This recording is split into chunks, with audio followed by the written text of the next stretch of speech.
From a low-lying state in the tropics to a state that has Midwestern, Appalachian, and Southern qualities. A state that has an unbridled spirit and a culture that is centered around one of the most famous animals in the world. This state is Kentucky and is my 8th state this series on visiting every county in the United States. I'm exploring 2 counties today, and both of these are among the best to reflect what the state is all about. These counties are my 15th and 16th on this journey. These counties are Fayette and Wolfe.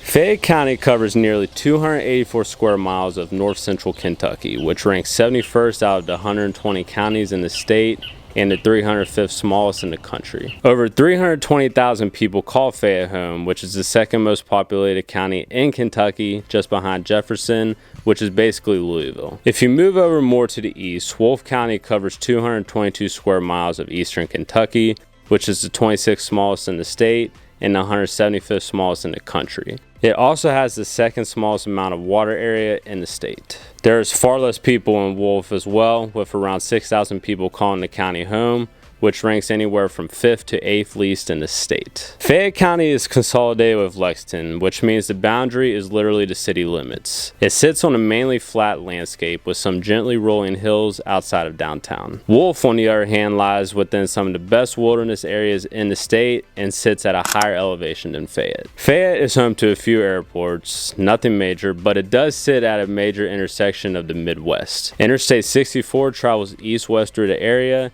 and Interstate 75 cuts north-south. Furthermore, you have U.S. Highways 25, 27, 60, 68, and 421 that also make a stop in Fayette. There's no major highways or interstates that go into Wolfe County, but there is quite a few state routes. I actually started my trip in Wolfe County thanks to the Dappled Light Adventures retreat, which offers really high quality tents tucked in the forest. The county sits within the Daniel Boone National Forest, or the Red River Gorge geological area, which stretches almost entirely north-south across the east of the state. Here you have some of the most impressive rock arch formations in the eastern United States that remind you of something that would be in the Arches National Park of Utah. There's way too many of these to visit in one trip, so I picked 5 that looked really impressive to me and also fit into my time schedule. Starting with Princess Arch, this may be my favorite one that I saw on this trip.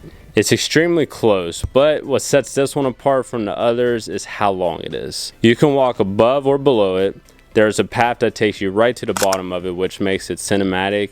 And if you walk a little bit further, you get a really stunning overlook into the Kentucky mountains. The Angel Windows is probably the most unique arch I've ever seen, with it having double arches with a random tree in the middle of them. These are really eye-popping in size, with anyone being able to walk right through them. I also loved how the one on the left has this huge gap in the rock above the actual arch. Gray's Arch was actually probably the most difficult one to get to, as you had to walk down a ton of steps to get underneath it. You can see it from a view above, but I actually recommend getting down into the gorge and seeing the size of this thing. It's massive, and when you're underneath it, you get the real feeling of how big this arch is. It's tucked into the forest a good bit, so you don't get much of an aerial view from above or get any overlooks around it, but it was still amazing. It's truly a hidden gem, figuratively and literally. Lastly, the Whistling and Half Moon arches are similar in that they are pretty small and are at the bottom of this thick rock. It's just amazing that these rocks continue to stand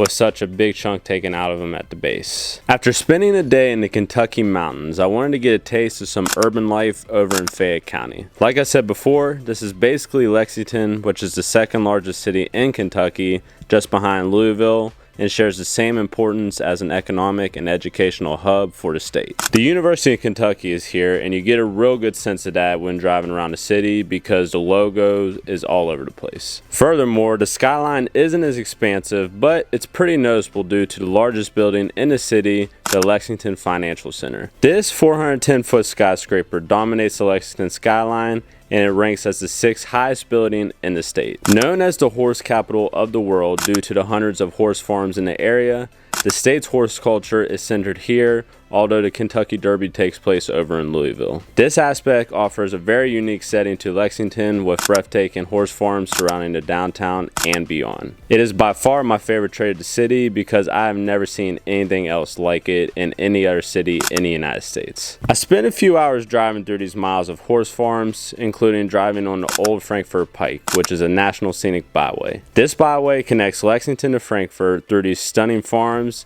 and is one of the most gorgeous drives you can take in the state. I took a pit stop down to the Waveland State Historic Site, which protects this beautiful Greek-style home. This stunning home sits right at the south end of the city, and it offers trails throughout the property, and you can even take a tour of the house or join one of the tea parties that they do. For me, it was after hours and on one of the days that they didn't do the party, so I simply took my dog for a walk around the house. This was my first time really exploring the Commonwealth of Kentucky, and it was really an eye-popping experience for me. From the awesome rock formations to the beautiful mountains, followed by the amazing city of Lexington and its surrounding horse farms, these areas are a must visit. My next journey continues back in Appalachia, but this time we are headed deep into the highlands of this region. It's a state high point and it's home to some of the best views of the Appalachian Mountains.